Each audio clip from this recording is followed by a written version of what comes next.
What's up, Lore Hounds? It's Cooper inside the Sony Online Entertainment booth. We got EverQuest Next going on behind us. Terry Michaels, the senior producer. So you guys just announced a month ago at your own show, and now you have new content and new reveals for us right now. But before we get into that, so why is someone choosing EverQuest Next of the EverQuest brand and of the massive amount of free-to-play games elsewhere?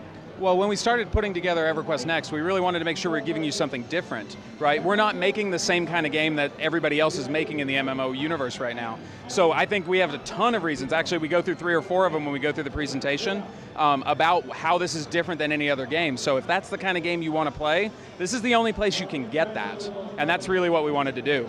So you guys in the presentation talk about the 4 pillars. Yeah. So what are those main points that differentiate you?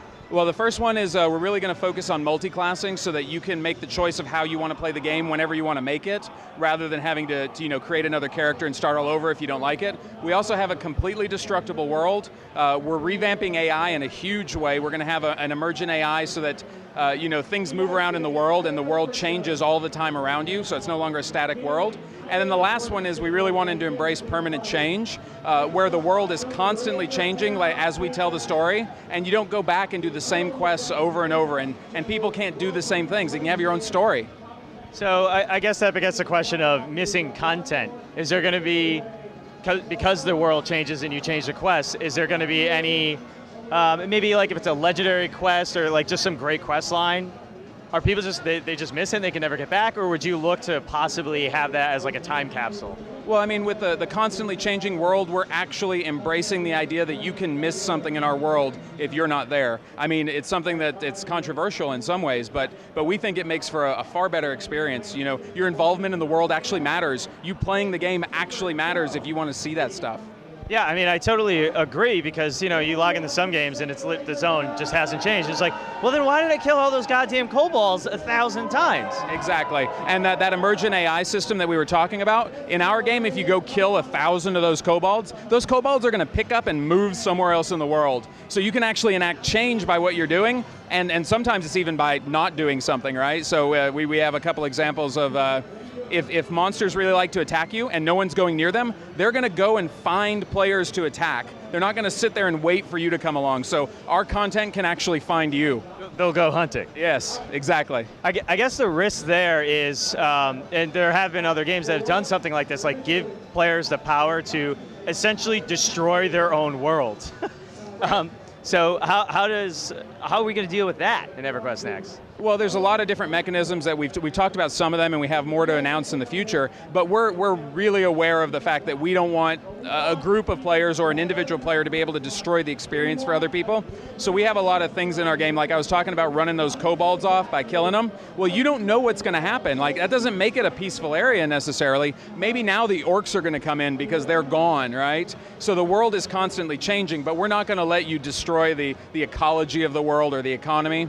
And with the fully destructible world, it's actually temporary in some situations where it'll heal, the world will come back, so you can't go turn it into a giant parking lot with you and your closest friends if that's what you want to do. So we have like a persistent, dynamically changing world. Yes. We're coining a new term right now. Is that what you guys are going for? Well, that's a great term. We haven't called it that way, but yeah, I mean, that's the kind of thing that we want to do. You know, we want to give everybody their own unique experience in our world, and that's some of the ways we're going to do it. So let's dive into the lore aspect of this. So we are Lore Hound. How does EverQuest Next fit into the EverQuest brand? Okay. So you may not know this, but the first 2 games, they're part of a multiverse, right? They're not actually connected. They're not like at 2 different times in the same timeline. So they're able to tell their own stories, and we're just another part of that multiverse. So we're going to have names and places and people that are in common, but we're going to be telling completely unique and completely new stories to our game that don't impact those other games in any way, shape, or form. So if you're into the lore, you're going to be able to come to us and find out a lot of really cool stuff. As a matter of fact, we're even releasing some of it right now on our website and through the EQ Worlds app, where you can start reading and finding out about the lore of our game before we've even launched. So we're kind of thinking of it as an alternate dimension. You guys can do anything you want, start over, it's completely fresh. So actually having the other EverQuest lore knowledge it's only going to be like a perk, because you may just see some similarities and that's all. Well, we definitely want to keep that sense of nostalgia and knowledge that the players who've played our games for so long have achieved by learning what's going on in those games, but we just don't want to be beholden to that in the stories that we tell. So I wouldn't say it's just going to be a small amount. You'll see the balance once we actually release the game, but it'll be good. All right, so EverQuest Next, we're really early, obviously, because you guys just announced it. Going to be free to play, but when do we actually start being able to get our hands on it, either in closed beta, open beta, in any sense of the world? Well, so Landmark, which we've announced for this winter, is actually based on the same technology that we're going to be using for EverQuest Next. So when we launch the beta, which we haven't announced anything other than the launch of the game this winter, that will be the first chance to really get your hands on some of the pieces of EverQuest Next.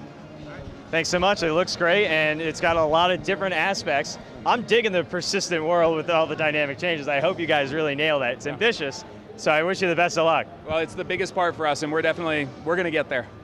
Sweet. Can't wait.